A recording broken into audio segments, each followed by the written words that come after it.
ఓం శాంతి 7/8/2026 సాకార ఈశ్వరీయ మధుర మహావాక్యాలు. మధురమైన పిల్లలారా, ఇంతవరకు ఏవైతే చదివారో వాటన్నింటినీ మరచి శాస్త్రాలు, పురాణాలు, భారతం, రామాయణం ఇలాంటివన్నీ కూడా ఒక్క తండ్రిని స్మృతి చేయండి. ప్రశ్న: భారతదేశంలో సత్యుగ స్వరాజ్యాన్ని స్థాపన చేసేందుకు ఏ బలం అవసరం? జవాబు: పవిత్రతా బలము. మీరు సర్వశక్తివంతుడైన తండ్రితో యోగమును జోడించి పవిత్రంగా అవుతారు. ఈ పవిత్రతా బలము ద్వారానే సత్యుగ స్వరాజ్యం స్థాపన అవుతుంది. ఇందులో యుద్ధం చేసే మాట ఏమీ లేదు. జ్ఞాన యోగాల బలమే పావన ప్రపంచానికి యజమానులుగా చేస్తుంది. ఈ బలము ద్వారానే ఏక మత స్థాపన జరుగుతుంది. పాట: చివరికి ఆ రోజు నేటికి వచ్చింది. ఓం శాంతి. పిల్లలు పాట విన్నారు. ఈ పాట మనం తయారు చేసినదేమీ కాదు. ఎలాగైతే అన్ని వేద శాస్త్రాల సారం అర్థం చేయించబడుతుందో అలాగే ఈ తయారు చేయబడి ఉన్న పాటల సారాన్ని కూడా అర్థం చేయిస్తారు. నావికుడు, సద్గతి దాత, తోటమాలి ఒక్క తండ్రేనని పిల్లలకు తెలుసు. జీవన్ముక్తి కొరకు భక్తి చేస్తారు, కానీ జీవన్ముక్తి దాత లేక సద్గతి దాత ఒక్క భగవంతుడే. దానిని పిల్లలు మాత్రమే అర్థం చేసుకుంటారు. మనుషులు అర్థం చేసుకోలేరు. సద్గతి అనగా దుఃఖము నుండి విముక్తిని కలుగజేసి శాంతిని ప్రాప్తి చేయిస్తారు. ఈ లక్ష్మీనారాయణల రాజ్యం ఉన్నప్పుడు ఇక్కడ పవిత్రత, సుఖము, శాంతి ఉండేవి అని భారతవాసులైన పిల్లలకు తెలుసు. రాధాకృష్ణుల రాజ్యం అని అనరు. వాస్తవానికి మాతల జాతికి చెందినది రాధ. అందువలన ఆమె పట్ల మాతలు ఎక్కువ ప్రీతిని కలిగి ఉండాలి, కానీ కృష్ణుడిని ఎక్కువగా ప్రేమిస్తారు, ఊయలలో ఊపుతారు. కృష్ణ జన్మాష్టమి జరుపుకుంటారు, కానీ రాధా జయంతిని జరుపుకోరు. నిజానికి మరి ఇద్దరి జయంతిని జరుపుకోవాలి కదా. ఏమాత్రం అర్థం చేసుకోరు. వారి జీవన గాథను గురించి ఎవ్వరికీ తెలియదు. తండ్రి వచ్చి తన జీవన గాథను, సర్వుల జీవన గాథను గురించి వినిపిస్తూ ఉన్నారు. మనుష్యులు శివ పరమాత్మ ఆయన మహా అని అంటారు, కానీ వారి జీవన కథను గురించి మనుషులకు తెలియదు. మనుషుల జీవన కథను హిస్టరీ, చరిత్ర, జాగ్రఫీ, భూగోళం అని అంటారు.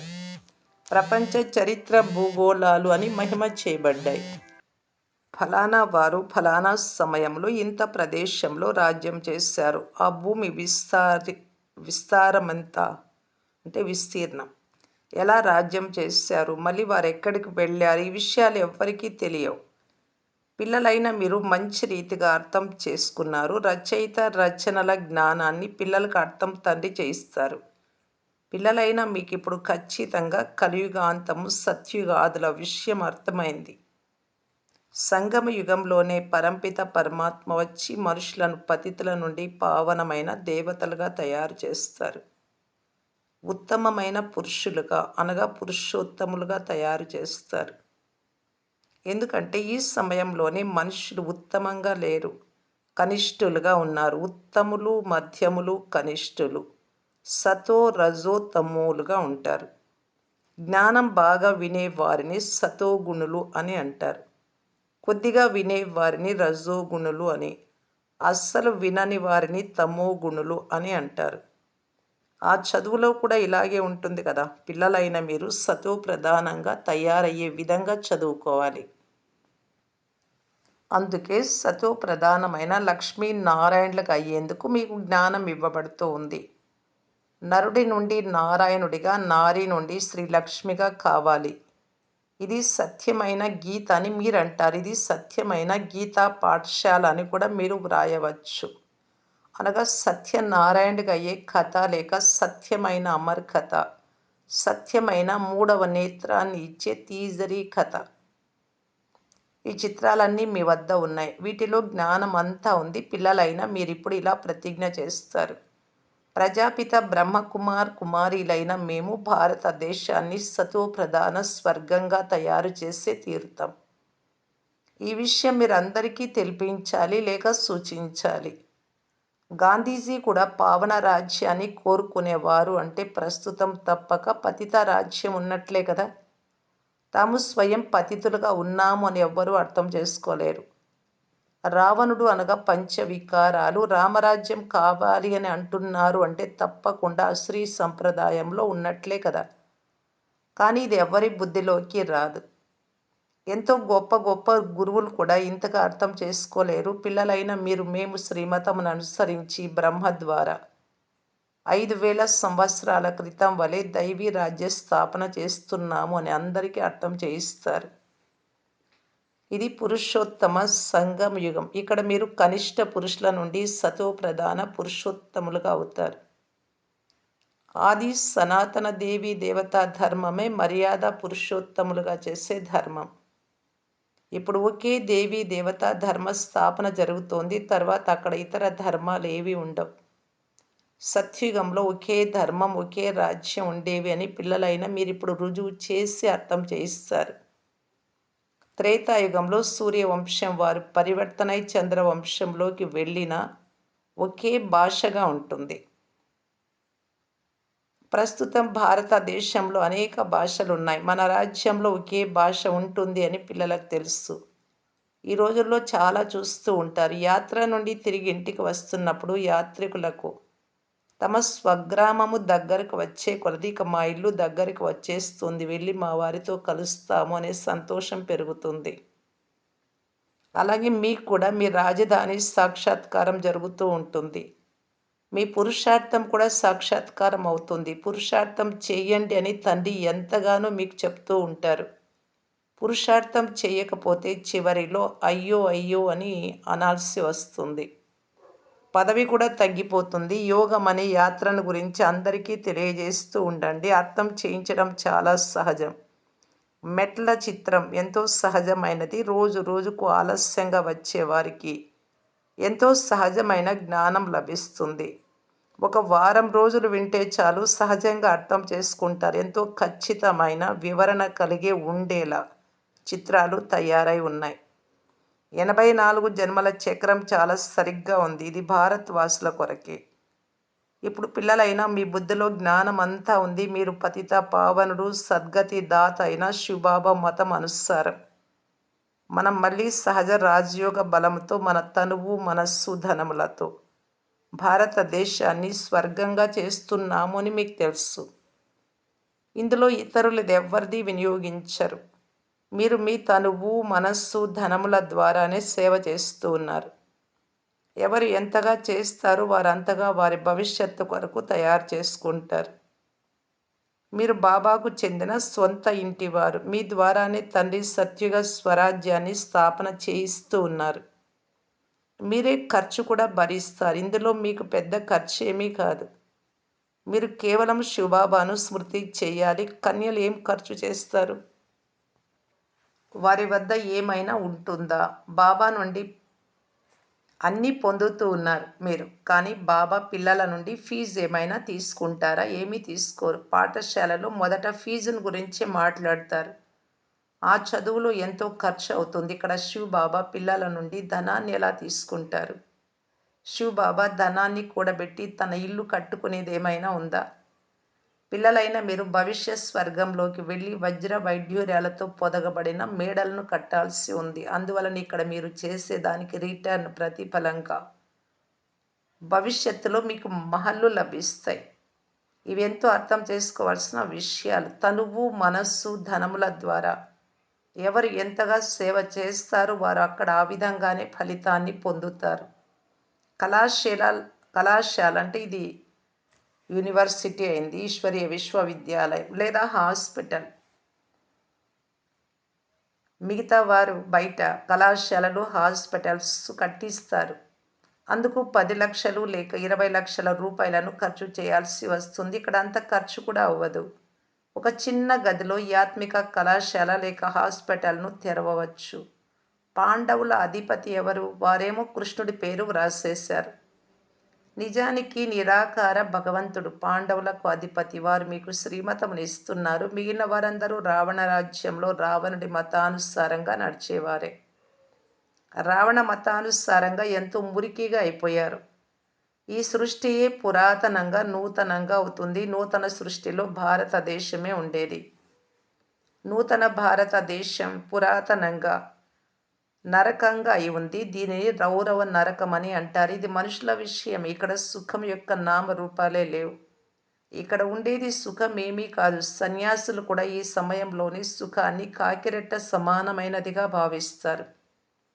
అందుకే వారు గృహస్థ వ్యవహారాన్ని వదిలేస్తారు. వారు స్వర్గము లేదా సత్యుగాన్ని స్థాపన చేయలేరు. పరమాత్మయే కృష్ణపురాన్ని స్థాపన చేస్తారు.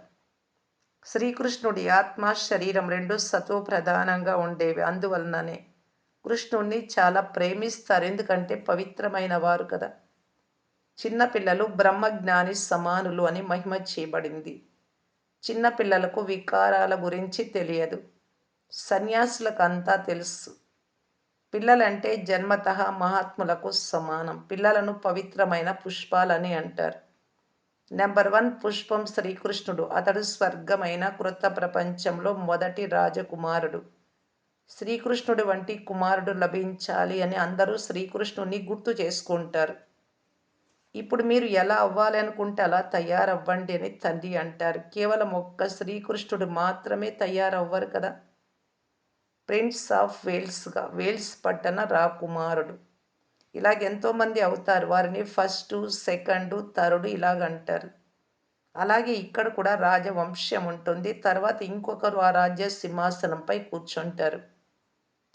అక్కడ ఎలాగైతే రాజవంశం ఉంటుందో అలాగే ఇక్కడ కూడా రాజవంశం ఉంటుంది.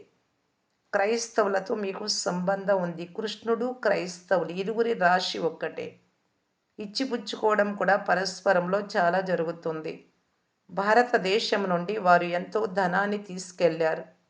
అందుకే ఇప్పుడు తిరిగి ఇస్తున్నారు. రిటర్న్ సేవ చేస్తున్నారు. యూరోప్ వాసులంతా పరస్పరంలో పోట్లాడి సమాప్తం అయిపోతారు. దీనిపై ఒక కథ కూడా ఉంది. 2 పిల్లులు పోట్లాడుకుంటే మధ్యలో ఉంచిన వెన్నను కోతి తినేస్తుంది. ఈ విషయం ఇప్పటిదే. వారు పరస్పరంలో యుద్ధం చేసుకుంటే మధ్యలో రాజ్యభాగ్యము అనే వెన్న మీకు లభిస్తుంది. పిల్లలైన మీలో అపారమైన జ్ఞానం ఉంది. మేమంతా బ్రహ్మకుమారులు బ్రహ్మకుమారీలము అని పిల్లలైన మీ బుద్ధిలో ఉంది. మేము గుజరాతీలము మేము బెంగాలీలము అని కాదు. ఈ మత భేదాలు తొలగిపోవాలి.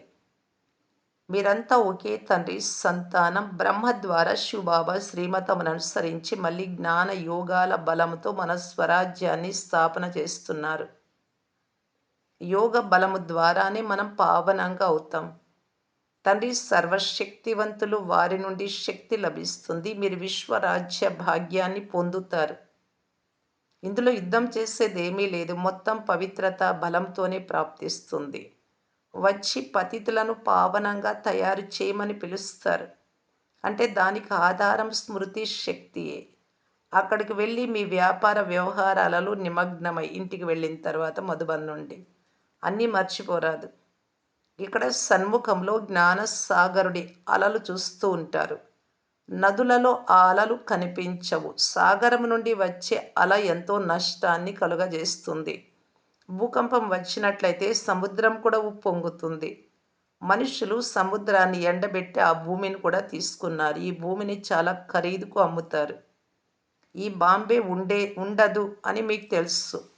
ఒకప్పుడు చిన్న కుగ్రామంగా ఉండేది. ఇంతకుముందు ఈ బొంబాయి ఇంత పెద్దది కాదు. ఒక చిన్న గ్రామం.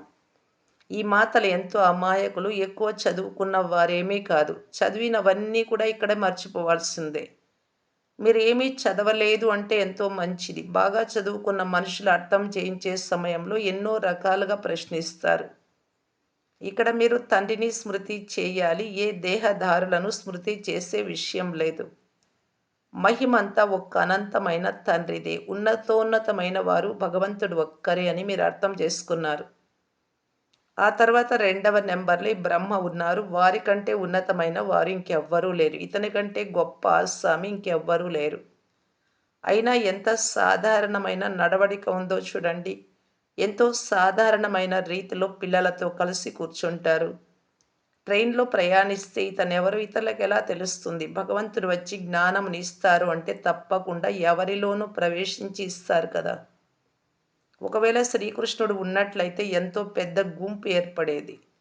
అప్పుడు చదివించడం కూడా వీలు కాదు. కేవలం దర్శనం చేసుకుంటూ ఉండాల్సి వస్తుంది. ఇక్కడ సాధారణ వేషంలో కూర్చొని తండ్రి పిల్లలను చదివిస్తారు. మీరు గుప్త సైన్యం. ఆత్మలైన మనం యోగ బలం ద్వారా మళ్ళీ మన రాజ్యాన్ని స్థాపన చేస్తున్నామని మీకు తెలుసు. ఈ పురాతన శరీరాన్ని వదిలి వెళ్ళి క్రొత్త పవిత్రమైన శరీరాన్ని ధరిస్తారు. ఇప్పుడు అశ్రీ సంప్రదాయం ఉంది. తర్వాత మళ్ళీ దైవీ సంప్రదాయంగా అవుతుంది. నేను క్రొత్త ప్రపంచంలో దైవీ శరీరాన్ని ధారణ చేసి రాజ్యపాలన చేస్తాను అని ఆత్మ అంటుంది. ఆత్మ పురుషుడు, శరీరము ప్రకృతి. ఆత్మ ఎల్లప్పుడూ పురుషుడే. లెక్కాచారం అనుసారంగా శరీరం స్త్రీ లేక పురుషులది లభిస్తుంది. కానీ నేను అవినాశి ఆత్మని, చక్రం తిరుగుతూనే ఉంటుంది. కలియుగ వినాశనం కూడా తప్పకుండా జరుగుతుంది. వినాశన దృశ్యాలు కూడా కళ్ళెదురుగా కనిపిస్తూనే ఉన్నాయి. అదే మహాభారత యుద్ధం జరుగుతుంది కనుక తప్పకుండా భగవంతుడు కూడా ఉంటారు కదా! వారు ఏ రూపంలో ఎవరి తనువులో ఉన్నారో పిల్లలైన మీకు తప్ప ఇంకెవ్వరికీ తెలియదు. నేను పూర్తిగా సాధారణమైన తనువులోనే వస్తాను అని తండ్రి అంటారు. నేను కృష్ణుడి శరీరంలో రాను. అతడు పూర్తి 84 జన్మలను తీసుకుంటాడు. నేను ఇతని అనేక జన్మల అంతిమ జన్మలోనే వస్తాను. సూర్యవంశం కుటుంబంలోని వారే 84 జన్మలు తీసుకుంటారు. వారే మొదటి నెంబర్లో వస్తారు. సాకార వృక్షం, నిరాకార వృక్షం ఈ రెండింటిని గురించి మీ వద్ద మొత్తము జ్ఞానమంతా ఉంది. మూలవతనం నుండి నెంబర్ వారుగా ఆత్మలు వస్తాయి. మొట్టమొదట దేవీ దేవతా ధర్మానికి చెందిన ఆత్మలే క్రిందకు వస్తాయి. తర్వాత నెంబర్ వారుగా ఇతర ధర్మాల వారు వస్తారు ద్వాపర యుగం నుండి. చిత్రాలలో ఎంతో ఉన్నతమైన జ్ఞానం ఉంది. పిల్లలందరికీ అర్థం చేయించాలి. కుమారీలు సర్వీస్ చేసేందుకు రెడీగా నిల్చోవాలి. ఎవరైనా కుమారీలు ఈ విధమైన విషయాలను వివరించారు అంటే అద్భుతం కదా! ఎంతో పేరును ప్రఖ్యాతి గావింపజేస్తారు. లౌకికం, అలౌకికం ఇరువురి పేరును ప్రఖ్యాతి పరుస్తారు. మంచిది. మధురాతి మధురమైన అపురూపమైన పిల్లలకు మాతాపిత బాప్దాదాల ప్రియ స్మృతులు మరియు గుడ్ మార్నింగ్. ఆత్మిక పిల్లలకు ఆత్మిక తండ్రి నమస్తే. ధారణ కొరకు ముఖ్య సారం. ఫస్ట్ పాయింట్, సంగమ యుగంలో శ్రేష్ఠ కర్మలు చేసి పురుషోత్తములుగా అవ్వాలి. కనిష్ఠులుగా తయారయ్యే ఏ కర్మ చేయరాదు. సెకండ్ పాయింట్, గుప్త రూపంలో తండ్రికి సహయోగులుగా ఈ భారతదేశాన్ని స్వర్గంగా తయారు చేసే సేవ చేయాలి. తమ తనువు, మనస్సు, ధనములతోనే భారతదేశాన్ని స్వర్గంగా తయారు చేయాలి. స్మృతి మరియు పవిత్రత శక్తులను జమ చేసుకోవాలి. వరదానము, తమ సంపూర్ణ స్థితి ద్వారా అన్ని ప్రకారాల ఆధీనతలను సమాప్తం చేసుకునే ప్రకృతి జీత్ భవ. ఎప్పుడైతే మీరు మీ సంపూర్ణ స్థితిలో స్థితం అవుతారో అప్పుడు ప్రకృతి పైన కూడా విజయం అనగా అధికారం అనుభవం అవుతుంది. సంపూర్ణ స్థితిలో ఏ విధమైన ఆధీనత ఉండదు. కానీ ఇటువంటి సంపూర్ణ స్థితిని తయారు చేసుకునేందుకు 3 విషయాలు జత జతలో ఉండాలి. 1 ఆత్మీయత ఉండాలి, 2 ఆత్మిక నశ, 3 దయా హృదయం యొక్క గుణం. ఎప్పుడైతే ఈ 3 విషయాలు ప్రత్యక్ష రూపంలో, స్థితిలో, ముఖము లేక కర్మలో కనిపిస్తాయి అప్పుడు అధికారులు లేక ప్రకృతి జీత్ ఆత్మలని అంటారు. స్లోగన్, శ్రీమతము అనే కళ్ళెం శక్తిశాలిగా ఉంటే మనస్సు అనే గుర్రం పరిగెత్తలేదు, భ్రమించలేదు అటు ఇటు. అవ్యక్త సూచన, అపవిత్రత యొక్క బీజమును కూడా సమాప్తం చేసి సంపూర్ణ స్వచ్ఛంగా పవిత్రంగా కావటానికి బాప్దాదా ఈ విధంగా తెలియజేస్తున్నారు. ఒకవేళ ఏదైనా అపవిత్ర వృత్తి మీ స్మృతి లేక సంకల్పంలో ఉంటే బ్రాహ్మణత్వ స్థితిలో స్థితమై ఉండలేరు.